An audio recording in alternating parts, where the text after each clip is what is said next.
الحمدللہ الحمد لأہلہ والصلاة والسلام لأہلہا اما بعد قال اللہ تعالی اعوذ باللہ من الشیطان الرجیم بسم اللہ الرحمن الرحیم کتب علیکم القتال وہو کرہ لکم صدق اللہ العظیم قال النبی صلی اللہ تعالی علیہ وآلہ وسلم من صب نبیا فاقتلوہ وصدق رسولہ النبی الکریم۔ پہن کر تو کہ غلامی تجھے سوجتی ہے مستیاں، پہن کر تو کہ غلامی تجھے سوجتی ہے مستیاں، کیا اللہ کے ان مجاہدوں کی جانیں ہیں سستیاں؟ یہ تو فضل باری سے دم شہیداں کی برکت ہے، جو آج سلامت ہے تو اور یہ تیری بستیاں۔ ہاں یہی تو ہیں وہ صف شکن، وہ سر فروش کفن پوش، محمد کے شاہی اور عظیم تر جنتی ہستیاں۔ یہی تو ہیں مالک کونین سے فردوس کے خریدار، حور عینہ ہے ہر پل جن کی خلوت کو ترستیاں۔ ناظرین و سامعین محترم، وطن عزیز کے موجودہ دیگرگوں حالات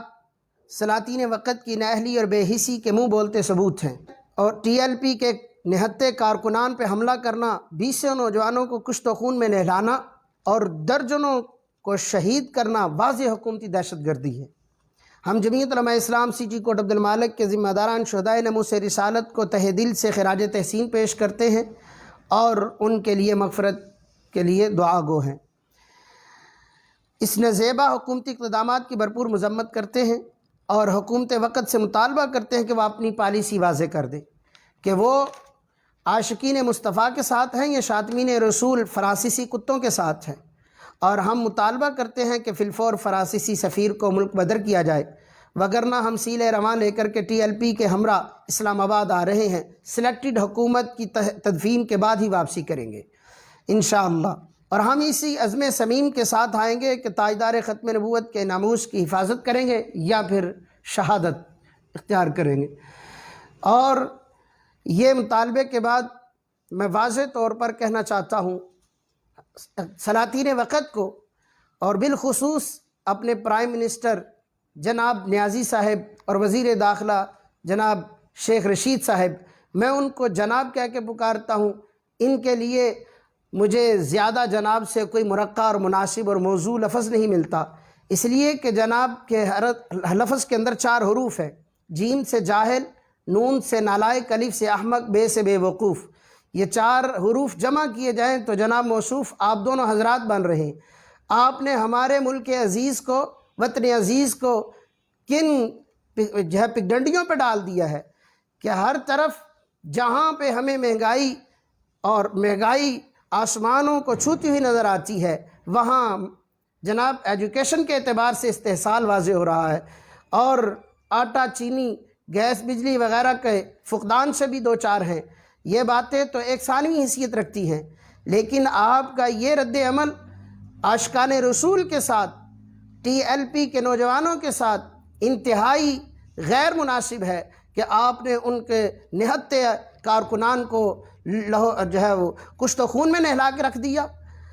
آپ کو تو اپنی عوام کے ساتھ رویہ ایک باپ کا اپنے اولاد کے ساتھ ہوتا ہے وہ رکھنا چاہیے تھا۔ آپ نے جو روش اختیار کر لی ہے انشاءاللہ یہ آپ کو لے ڈوبے گی، اور جیسا کہ ہمارے قائد محترم جمعیت علماء اسلام کے سربراہ مولانا فضل الرحمان صاحب دامت برکاتہم العالیہ نے کہا ہے کہ اسلام آباد کی کال، اور انشاءاللہ ہم قدم دم سخن ہر اعتبار سے مولانا کے ساتھ ہیں، اور ہم ناموس رسالت کے لیے اپنی جان تک دینے سے دریغ نہیں کریں گے۔ مجھے اپنا وطن عزیز ہے، اپنا ملک عزیز ہے، اس کی سرحدیں، اس کے بازار، اس کے کوثار، اس کے رنگ و نکھار سارے مجھے عزیز ہیں، لیکن سرور دو عالم صلی اللہ تعالیٰ علیہ وسلم کی ذات مجھے ان سب سے زیادہ عزیز ہے۔ اگر حضور کی عزت و ناموس محفوظ نہیں ہے، جس کلمے کی بنیاد پر ہم نے وطن عزیز کو اس کو وجود بخشا ہے، اپنے لہو کے چراغ جلا کر کے اسے تاریکیوں سے نکال کر رعنائیوں پہ لائے ہیں، اگر ہمیں اس کی حفاظت میں لا الہ الا اللہ کی بالادستی نظر نہیں آتی تو ہمیں ایسے وطن کی بھی ضرورت نہیں ہے۔ بالکل ہمیں اس وطن کی بالکل ضرورت نہیں ہے جس میں لا الہ الا اللہ محمد رسول اللہ کی بالادستی نہیں ہے۔ اسی کلمے کی بنیاد پر وطن عزیز بنا ہے، اور اسی کلمے کی سربلندی ہوگی انشاءاللہ العزیز۔ اور ہمیں ایسے وطن کی ضرورت ہے جس میں لا الہ الا اللہ محمد رسول اللہ کے قوانین ہو، اسی کا لا ہو، اور اے میرے ہم نشیں چل کہیں اور چل، اس چمن میں ہمارا گزارا نہیں، بات پھولوں کی ہوتی تو سہ لیتے ہم، اب تو کانٹوں پہ بھی حق ہمارا نہیں، جب بھی اہل چمن کو ضرورت پڑی خون ہم نے دیا گردنیں پیش کی، پھر بھی کہتے ہیں اہل چمن یہ چمن ہے ہمارا تمہارا نہیں، یہ چمن ہے ہمارا تمہارا نہیں۔ یہ ہمیں وطن عزیز ہے، اس کے در و دیوار، اس کے کوثار، اس کے بازار، ہر چیز ہمیں عزیز ہے، لیکن اس سے پہلے ہمیں سرکار دو عالم صلی اللہ تعالیٰ علیہ وسلم کی حرمت عزیز ہے۔ اگر حضور صلی اللہ تعالیٰ علیہ وسلم کے دامن سے ہماری وابستگی نہیں ہے تو پھر ہم سے بڑھ کر کے کوئی مفلس اور فقیر نہیں ہے۔ جھوٹی تسلی مت دیجیے گا محترم، اس لیے کہ ہمیں جو آج ہی خبر آ رہی ہے سامنے کہ آپ نے سینٹ کے حوالے بات کر دی ہے کہ سینٹ میں جب فیصلہ آئے گا تو سفیر کو ملک بدر کر دیں گے۔ اگر آپ نے ملک بدر نہ کیا تو انشاءاللہ ہم اسی طرح پھر اسلام آباد میں آئیں گے اور اپنے حق اور اپنا مطالبہ پورا کروا کر کے پھر ہم واپس لوٹیں گے۔ دعا فرمائیں اللہ رب العزت ہمیں وطن عزیز کا محافظ بھی بنائے اور غداران وطن سے اس وطن کو پاک کرنے کی بھی توفیق نصیب فرمائے۔ وما علینا الا البلاغ المبین۔